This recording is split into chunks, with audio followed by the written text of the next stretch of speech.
अरे मला असं वाटतं की संजय शिरसाटने किती वेळा बीफ बिर्याणी खाल्ली असेल, आजही खात असेल, किती वेळा खाल्लं असेल कबाब वबाब, त्याने सगळं खाल्लं असेल.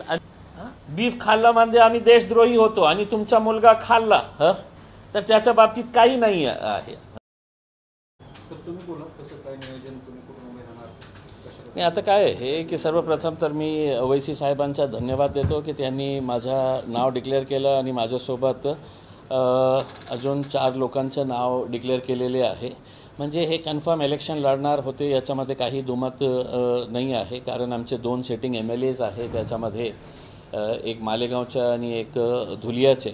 आणि फारुख शाब्दीनेही मागच्या वेळी इलेक्शन लढलो होतो आणि खूप चांगलं त्यांनी कामगिरी केली होती. तर त्या अनुषंगाने हे जे 5 कॅन्डिडेट डिक्लेअर करण्यात आलेले आहे हे एक सुरुवात आहे. आता आम्ही फ्रायडेपासून परवापासून आमची फॉर्म डिस्ट्रीब्युशनची प्रक्रिया सुरू करणार आहे. जे इच्छुक आहे त्यांनी ते फॉर्म्स इथून कलेक्ट करायचं आहे. त्याची काही फीस आहे ते MIM पार्टीच्या जे हैदराबादच्या हेडक्वार्टर आहे त्याच्यामध्ये ते फीस डायरेक्टली DDच्या आधारावर ते फीस जमा करण्यात येईल. आणि एक डेट आम्ही फ्रायडेला ठरवणार आहे की या डेटपर्यंत आम्ही जे इच्छुक उमेदवार आहे त्यांनी आपले फॉर्म्स भरून ते सबमिट करायचं आहे. आणि ते सगळे फॉर्म्स जे आहे ते ओवैसी साहेबांकडे पाठवण्यात येईल आणि त्याच्यानंतर ते निर्णय घेतील. फॉर्म सगळ्यांना घ्यायचा आहे. समजा माझं नाव डिक्लेअर झाला असे तरीसुद्धा ते फॉर्म मलाही घ्यावं लागणार आहे.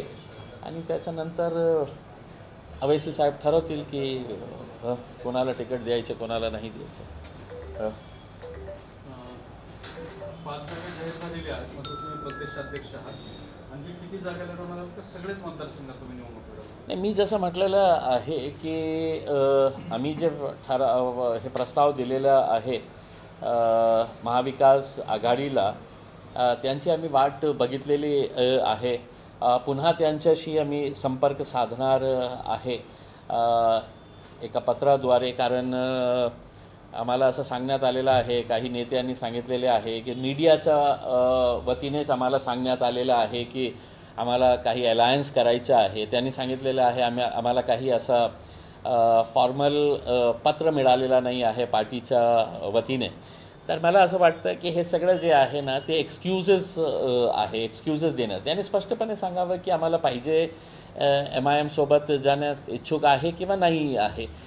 मी मीडियाच्या वतीने आपल्यापर्यंत पोचलो, तुम्हीही माझ्या मीडियाच्या वतीने तुम्ही पोचले असते की नाही बाबा तुम्ही लिहितमध्ये आम्हाला द्या, आम्ही दिलं असतं. पण आपल्याला काही जेव्हा करायचं नसतं ना तर फक्त असे एक्सक्यूजेस देण्याचं हे कारण आहे. तरीसुद्धा त्यांनी जे सांगितलेले आहे की आम्हाला काही फॉर्मल असं पत्र मिळालेलं नाही आहे, तर ते फॉर्मल लेटरही आम्ही तयार करू आणि त्यांना पाठवू. आम्ही कोणताही प्रयत्न सोडणार नाही आहे. कारण आम्हालाही माहीत आहे की भारतीय जनता पार्टीला एकनाथ शिंदे आणि अजित पवार साहेबांना आपल्याला महाराष्ट्रामध्ये पराभव करायचा असेल तर आमचीही प्रामाणिक इच्छा आहे की कोणत्याही रीतीने म्हणजे काहीही एक्सक्यूज पुढे कुणाच्याही समोर असायला नको की याच्यामुळे हे झालेलं आहे, त्याच्यामुळे हे झालेलं आहे, आम्ही सीट्स लढलेलं आहे. आता आम्ही तुम्हाला प्रामाणिकपणे आमची इच्छा व्यक्त केलेली आहे की आम्हाला तुमच्यासोबत यायचं आहे. आता हे बॉल तुमच्या कोर्टामध्ये आहे की तुम्हाला काय निर्णय घ्यायचा आहे. तुम्ही एकदा स्पष्ट करून टाका, तुमचे मोठे नेते आहे की हो किंवा नाही आहे. त्याचा आता म्हणजे असा आम्ही किती वाट पाहणार तुमचं. तर आम्ही आमची प्रक्रिया सुरू करणार आहे.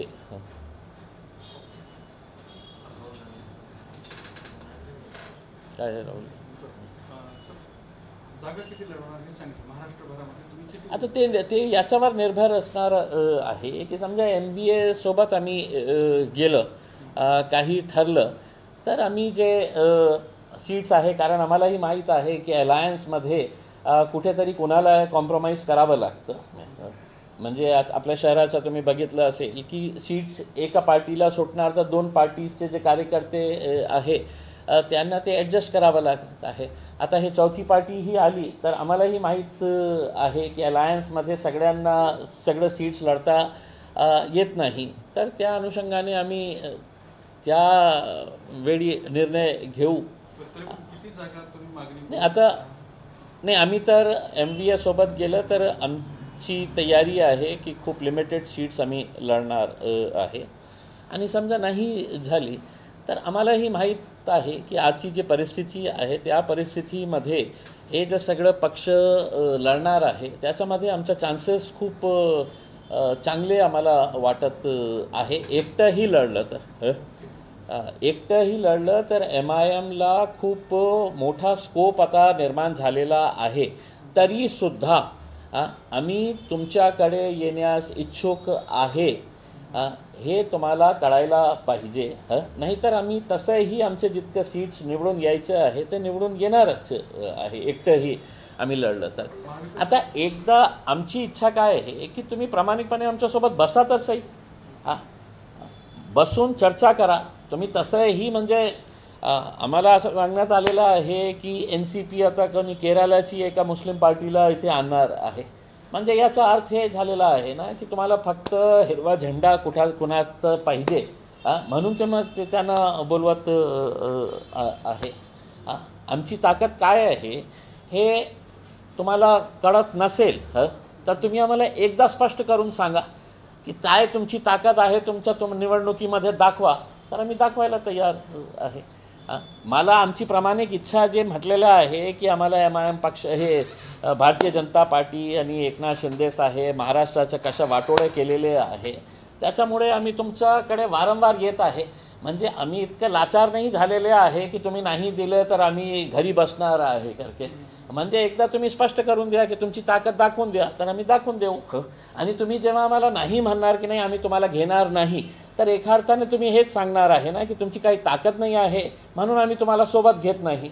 म्हणजे एकदा तुम्ही स्पष्ट केल्यानंतर मग आमची ताकद काय आहे आम्ही दाखवायला तयार आहे. अंबादास दानवे मागं असं म्हटलं त्यांना जेव्हा तुमच्याबद्दल प्रश्न विचारला ते म्हणले की आमचा MIMला महाविकास आघाडीत घेण्याला विरोध आहे. ठीक आहे ना. उसमें म्हणजे काय आहे की अंबादास दानवे दुसऱ्या हे लेवलचे नेते आहे. त्यांचे जे अध्यक्ष आहे एकदा त्यांनी स्पष्ट करून सांगावा, उद्धव ठाकरे साहेबांनी सांगावा आम्हाला की नाही आम्ही निर्णय घेतलेला आहे की तुम्हाला नाही पाहिजे. आणि तसंही म्हणजे आमची इच्छा हेच आहे की काँग्रेस आणि राष्ट्रवादी मुस्लिमांचं मत घेणारी जे पक्ष आहे ते आपल्याला सेक्युलर म्हणणारे जे आहे ते तसंही शिवसेनासोबत गेलेले आहे. मग शिवसेनासोबत जाताना तुम्हाला MIM पक्ष तुम्हाला अनटचेबल कसं वाटतं, अछूत कसं वाटतं की नाही आपल्याला यांना हात लावायचंच नाही आहे. म्हणजे एका अर्थाने हे दोघं पक्षांनीही ठरवलेले आहे की आम्हाला या समाजाचा फक्त मतं पाहिजे, त्यांची लिडरशिप नको व्हायला पाहिजे. आणि एकदा तुम्ही बोलून द्या ना आम्हाला. कशाला की आम्हाला लिहितमध्ये आणलेलं नाही आहे, काही फॉर्मल इन्व्हिटेशन आम्हाला मिळालेलं नाही आहे मीडियाकडून. अरे मी मीडियामध्ये आलो असतं, तुम्ही मीडियामध्ये बोलायला पाहिजे होतं की नाही एकदा आम्हाला पत्र आलं तर आम्ही त्याच्यावर विचार करू करके. फक्त एक्सक्युजेस द्यायचं आहे. तर आम्ही असा खूप जास्त दिवस आम्ही थांबू शकलो नसतं म्हणून आम्ही आत्ता फ्रायडेपासून आमच्या फॉर्म डिस्ट्रीब्युशनची प्रक्रिया सुरू करणार आहे. आणि तरीसुद्धा आम्ही टाईम देत आहे त्यांना. तरीसुद्धा आम्ही त्यांना काँग्रेस राष्ट्रवादी काँग्रेसला आम्ही टाईम देत आहे की तुम्ही याच्यावर विचार करा आणि आम्हाला सांगा की काय निर्णय आहे. महाविकास आघाडीसोबत तुमचं जमलं नाही तर पाठीमागे ज्यावेळेला तुम्ही वंचितसोबत एक वेगळा प्रयोग केला होता त्या प्रयोगाचा काही पुनर्विचार होणार आहे का किंवा नाही?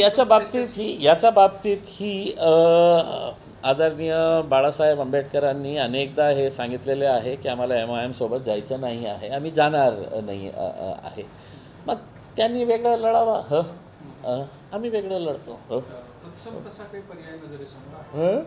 त्या स्वरूपाचा काही पर्याय तुमच्या नजरेसमोर आहे? आता सध्या तरी काही नाही आहे. पण काय आहे की येणाऱ्या दिवसामध्ये अनेक जे आपल्याला मोठे पक्ष म्हणणारे जे आहे त्यांचे मोठे नेते कशा या डालवरून त्या डालवर उड्या मारणार आहे आपल्याला बघायला मिळणारच आहे. कोणीही थांबायला तयार नाही आहे. विधानसभेचं इलेक्शन असं असतं की एक नेता 5 वर्ष तयारी करतो आणि ऐन वेळी त्याला सांगण्यात येतं की नाही रे बाबा हे सीट आपल्याला सुटणार नाही आहे, हे सीट आपल्या जे अलायन्स पार्टनर आहे त्यांना देण्यात येतं आहे. मग अशा वेळी त्या नेत्याला असं वाटतं की मी माझं 5 वर्ष कशाला वाया घालू, तर ते कुठे ना कुठे जंप करतो, दुसऱ्या पक्षामध्ये जाण्याचा प्रयत्न करतो, नाही मिळाला तर एकटा आपण इंडिपेंडंट लढण्याच्या तयारीत असतो. मग असे अनेक नेते आमच्याकडेही येणार आहे की आम्ही तुमचं तिकीट घेण्यास तयार आहे. साहेब, राज्यामध्ये सत्तेतले आणि विरोधातले मिळून असे काही तिसरी आघाडीच्या चर्चा सुरू आहेत. नेते एकत्र येऊन लोकांच्या समस्या सोडवतात, जसे की बच्चू कडू असतील, छत्रपती संभाजी महाराज असतील किंवा राजू शेट्टी असतील, यांनी तिघांनी एकत्र येऊन असं जर तिसरा पर्याय जर तुमच्या समोर आला तर एमआयएम यामध्ये सामील होईल का? जर महाविकास आघाडी आला तर नक्की. मी पहिलेही याच्या बाबतीत बोललेलो आहो की म्हणजे लोक त्रस्त झालेले आहे. जे प्रस्थापित अलायन्स जे आहे ते सत्ताधारी असू द्या किंवा विपक्षामध्ये महायुती असू द्या किंवा महाविकास आघाडी असू द्या, लोकांना असं वाटतं की आपल्याला एक थर्ड पर्यायही आवश्यक आहे. काही कॉन्क्रीट झाला तर नक्की आम्ही त्याच्या बाबतीतही पॉझिटिव्ह राहू. एक महत्त्वाचे 2 सण सोबत आलेले आहेत, मोहम्मद पैगंबरांची जयंती असेल व गणेशोत्सव. तर राज्यामध्ये अनेक ठिकाणी मुस्लिम बांधवांनी 2 पाऊल पाठीमागे आलेले आहेत आणि त्या दिवशी तो उत्सव साजरा न करता त्या 2 दिवसामध्ये धुळ्यामध्ये किंवा मुंबईमध्ये आणि नाशिकमध्ये देखील 3 तास अगोदर काढणार, अशा पद्धतीचं नियोजन आहे. त्यामुळे कुठेतरी एक जो बिघडत चाललेला जातीय सलोख आहे यामुळे एक चांगला उदाहरण या समोर आलेलं आहे. संभाजीनगरमध्ये असंच तुम्ही पुढाकार घेणार का? नाही, तुम्ही मागच्या वर्षीही अशीच परिस्थिती निर्माण झाली होती. त्यावेळीसुद्धा मुस्लिम समाजाने खूप एक चांगली भूमिका घेतली होती की आपल्याला 2 मोठे सण आहे. हिंदू समाजासाठीही गणपती विसर्जनाचा मोठा सण असतं आणि आमच्यासाठी तर पैगंबर मोहम्मद याच्या बाबतीत काही असू द्या हे मोठंच असणार आहे. तरीसुद्धा मुस्लिम समाजाने पूर्ण महाराष्ट्रामध्ये चांगले निर्णय घेतले होते आणि यावेळीसुद्धा अनेक शहरामध्ये असे निर्णय घेण्यात आलेला आहे पोलिसांशी चर्चा करून. अच्छा, याच्या बाबतीत मी काही निर्णय घेण्यासाठी हे नाही आहे, जबाबदार नाही आहे. कारण सगळीकडे जेव्हा मोर्चे निघतं तर त्याची एक कमिटी असतं. आपल्याकडेही एक कमिटी आहे, डॉक्टर मुर्तुजा त्याचे चेअरमॅन आहे. त्यांच्यासोबत पोलिसांचीही चर्चा झाली होती. मागच्या वेळी काहीतरी जमत नाही होता म्हणून पोलिसांनी मला सांगितलं होतं की आपणही मध्यस्थी करून, तर त्यावेळी आम्ही मध्यस्थी केली होती. ते कमिटीचे सगळे सदस्य आणि पोलिसांसोबत चर्चा केली होती आणि त्या अनुषंगाने एक कमिटी असल्यामुळे मला ते निर्णय घेण्याचा अधिकार नाही आहे. मी कमिटीलाही विनंती करणार आहे की कुठल्याही प्रकारचं असं टेन्शन होऊ नये की एका दिवसात आपल्याला सगळं काही करायचं आहे, तर त्याच्या बाबतीत त्यांनीही विचारपूर्वक निर्णय घ्यावा. मुख्यमंत्री भाषणात म्हटले की लाडली बहीण योजनेमुळे दुसरी योजना जी आहे दुसरे ते राखले जातात, त्यांनी सांगितलेलं आहे. भाषणात स्वतः. हा, तर सगळ्यांना माहीत आहे ना. आणि मुख्यमंत्रीने हे पण सांगायला पाहिजे होतं की आम्ही हे आमची बहिणीचे लाड जे आहे ते फक्त 3-4 महिन्यासाठीच करायचं आहे. त्याच्यानंतर आमच्याकडे पैसेही नाही आहे आणि समजा आम्हाला हे स्कीम पुढे ढकलायचीच असेल तर सरकारी कर्मचाऱ्यांच्या पगारातून पैसे कापण्यात येतील, त्यांच्या बोनसचे पैसे कापण्यात येतील आणि दुसरी जे राज्य सरकारची जे स्कीम्स आहे त्याचा फटका शेतकऱ्यांवर बसू शकतं, त्याचा फटका इंडस्ट्रीजवर बसू शकतं. ते बहुतेक राज्याचे जे टॅक्स वसूल करण्यात येतं त्याच्यामध्ये खूप मोठ्या प्रमाणात वृद्धी करण्यात येईल. कारण तुम्हाला तुमच्या लाडली बहिणींना खुश करण्यासाठी ते पैसे तुम्हाला द्यावं लागणार आहे. तर मला काहीही आश्चर्य वाटलं नाही जेव्हा मुख्यमंत्री साहेबांनी असं म्हटलेलं आहे. सगळ्यांना माहीत आहे की आज महाराष्ट्र सरकारची तिजोरीवर किती मोठा हे पडलेला आहे. आणि फक्त मी बोलत आहे असं नाही आहे, अनेक IAS अधिकारी, सेक्रेटरी लेवलचे अधिकाऱ्यांनीसुद्धा हे रेड अलर्ट जारी केलेला आहे की आपल्या तिजोरीमध्ये काहीही पैसा शिल्लक राहणार नाही, पगार देण्यासाठीही आपल्याकडे पैसे शिल्लक राहणार नाही आहे. पण राजनीतीचा निर्णय आहे, राजनीतीसाठी त्यांना हे सगळं करावं लागत आहे. मीही समजू शकतो की मतदानासाठी काहीतरी सौदेबाजी हे करत आहे. तर बघा आता येणाऱ्या काळामध्ये कोणाचा दबाव नाही. त्यांनी हे बघितलं की मध्य प्रदेशमध्ये हे लाडली बहिणीला बघून त्यांना मत मिळाले होते, हे नक्की आहे. पण महाराष्ट्राची परिस्थिती तशी आहे का? त्यांचं फायनान्शियल इतकं ते ॲडजस्ट करू शकणार का? ते शक्यच नाही आहे. कारण महाराष्ट्रामध्ये शेतकऱ्यांचा खूप मोठी गंभीर समस्या महाराष्ट्रामध्ये आहे. सगळ्यात जास्त शेतकऱ्यांची आत्महत्या येथे होत आहे. पीक कर्ज कोणीही बँक द्यायला तयार नाही आहे. पीक विमा जे आहे त्याचे पैसे शेतकऱ्यांना मिळत नाही आहे. मग एका साईडला एका वर्गाला खुश करण्यासाठी तुम्ही हे जे लाडली बहीण योजना काढलेली आहे ते आमचे, पण दुसऱ्या साईडला तितकंच रोष जे आहे ते शेतकऱ्यांना आपल्याला बघायला मिळत आहे. तर कहाँ पे सबको खुश रख सकेंगे? उसके अंदर जेब में कुछ पैसा रहेगा तो ऐसा बांटते रहेंगे उसके अंदर. अब पैसा ही नहीं है जेब के अंदर, ठन ठन बजना शुरू हो गया है, तो अब इनको ही जवाब देना पड़ेगा कि कितने महीनों तक किस किस का लाड़ आप करने वाले हैं करके. राजकीय पार्श्वभूमी होती जरंगे पाटलांच्या बाबतीत तुम्ही काही विचार करताय का? तसा काही प्रस्ताव तर आलेला नाही आहे. आता जेव्हा एकटा चलोरेची भूमिका मी घेणार आहे आणि मी पहिलेही याच्या बाबतीत बोललेलं आहे. राजनैतिक पक्षासोबत आपण अलायन्स करू शकतो. जातीच्या आधारावर करणं मला असं वाटतं हे योग्य ठरणार नाही आहे. आणि आज एक खरी गोष्ट आहे की जरांगे पाटील साहेब जे आहे एक मराठा समाजाचा एक चेहरा म्हणून एक उभे राहिलेले आहे. तर ते मला असं वाटतं की एक योग्य ठरणार नाही जातीच्या आधारावर. ते पक्ष काढलं तर आम्ही पक्षासोबत जाऊ शकतो, त्यांच्या पक्षासोबत जाऊ शकतो, कुणाच्याही पक्षासोबत आम्ही जाऊ शकतो. पण जातीच्या आधारावर हे करणं मला वाटतं की बरोबर होणार नाही. तर ते कसं देणार आहे? त्यांनी पक्ष काढलं तर आम्ही पक्षासोबत जाऊ शकतो, कोणत्याही पक्षासोबत आम्ही जाऊ शकतो. पण फक्त एका समाजाचा आणि दोन समाजाचं मिलन होणं म्हणजे हे मला वाटतं हे बरोबर नाही आहे. आमच्या आयडिओलॉजीप्रमाणे हे बरोबर होणार. पण आमचा पक्ष आहे, राजनैतिक पक्ष आहे. AIMIM जे आहे एक राजनैतिक पक्ष आहे.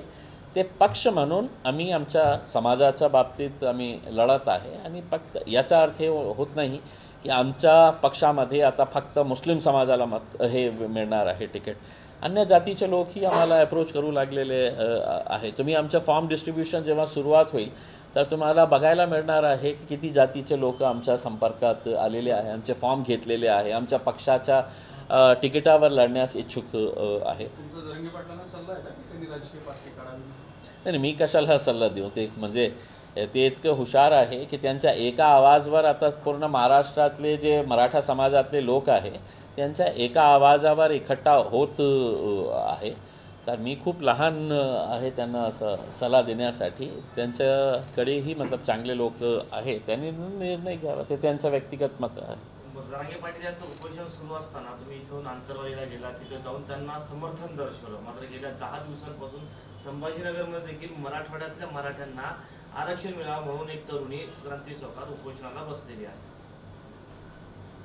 बघा, मी तर माझं मत स्पष्ट आहे की सरकार जे आहे आज महाराष्ट्रामध्ये कुणाची सरकार आहे तर भारतीय जनता पार्टी, एकनाथ शिंदे आणि अजित पवार साहेब. त्यांना निर्णय घ्यायचाच असेल की आपल्याला द्यायचंच आहे तर एका दिवसामध्ये ते निर्णय घेऊ शकतं. पण त्यांना द्यायचंच नाही म्हणून बिचारे इतकं वर्ष झालेले आहे ते असंच त्यांना हे कमिटी स्थापित करतं, ते एक स्टडी कमिटी करतं. आता मंत्री येतो, मंत्री त्यांच्या कानामध्ये काहीतरी बोलतो. तर दुर्दैव आहे मला असं वाटतं की फक्त उल्लू बनवण्याचं हे काम सुरू आहे सरकारच्या वतीने. आणि जे विपक्षमध्ये बसलेले आहे त्यांचीही सरकार होती, ते आज ज्या प्रकारे सरकारवर हे बोट दाखवत आहे की हे करत नाही. मग माझा प्रश्न हे आहे की तुमचीही सत्ता होती, तुम्हाला द्यायला होतं तर तुम्ही त्यावेळी दिले असते. मग जेव्हा सत्तेमध्ये असते तर सगळ्यांना विसरून जायचं, विपक्षात आले की फक्त एकमेकांवर बोटं दाखवायचं काम करायचं. आता अनेक जे विरोधी पक्षामध्ये बसलेले लोक आहे त्यांना मी एक प्रश्न विचारतो की मुस्लिमांच्या बाबतीतही तुम्ही का निर्णय घेतला नाही जेव्हा आपली सत्ता होती?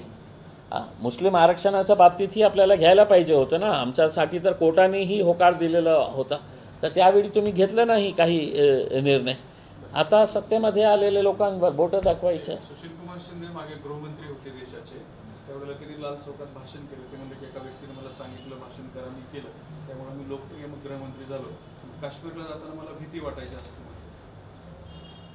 नाही, म्हणजे देशातला गृहमंत्री असणारा माणूस असं म्हणत असेल तर एक म्हणजे खूप चिंतेची बाब आहे आणि दुर्दैव म्हणावं लागेल. कारण काय आहे की ज्या टाईमला काश्मीरमध्ये आतंक होतो तर त्यावेळी आपण आपल्या लोकांना, काश्मीरी लोकांना हिंमत देण्यासाठी की नाही मी तुमच्या पाठीशी उभे आहे, देश तुमच्या पाठीशी उभे आहे, असं वक्तव्य करायला पाहिजे होतं. हे सांगणं की म्हणजे मला भीती वाटायची तर त्यांनी आम्हाला सांगायला पाहिजे होतं की मला भीती वाटतं की तुम्ही जा, इम्तियाज जलील तुम्ही जा, असद ओवैसी साहेब तुम्ही जाऊ शकता का? मी गेलो असतं.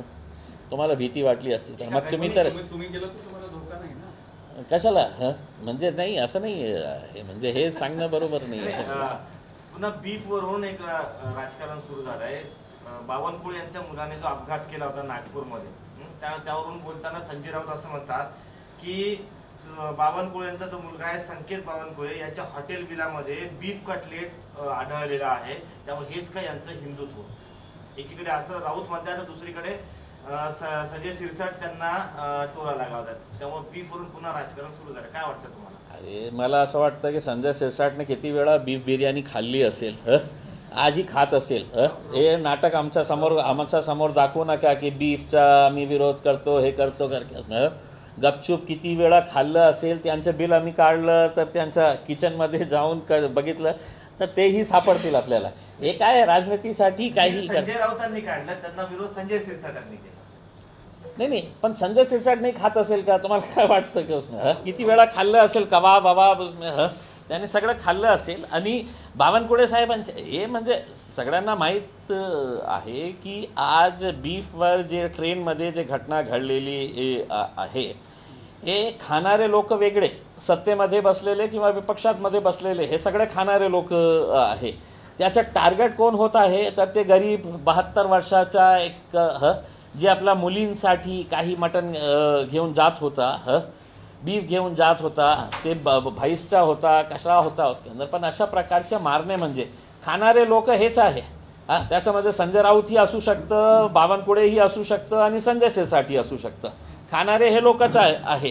पण भडकवण्याचं काम हे बिचारे लोकांवर, आपल्या सामान्य लोकांवर करतं. आणि हे मग युवा जे आहे ते ट्रेनमध्ये बघत नाही की कोण आहे. असे माझं बिल वरेल असं बीफ कटलेट होतो असं बोलणं कितपत योग्य वाटतं तुम्हाला? नाही, ते याचं उत्तर बावनकुळेने द्यावं ना, की तुम्ही आम्ही खाल्लं तर सगळं तुम्हाला दोष दिसतं. बीफ खाल्लं म्हणजे आम्ही देशद्रोही होतो आणि तुमचा मुलगा खाल्ला तर त्याच्या बाबतीत काही नाही आहे. त्यांनी बावनकुळेने तर त्यांच्या मुलगाला असं विचारायला पाहिजे होतं की कशी होती रे ते कटलेट, बीफ कटलेट, माझ्यासाठी का नाही आणलं तू? आपण सोबत बसून खाल्लं असतं ना, मी, देवेंद्र भाऊ आणि सगळे आपले मंत्री. कुठून खाल्लं होतं? आमच्यासाठी पण आण नेक्स्ट टाईम गेला तर. आणि ते बिलवाल्याला सांग ते बीफ त्याचं मत टाकू नका, फक्त कटलेट टाक.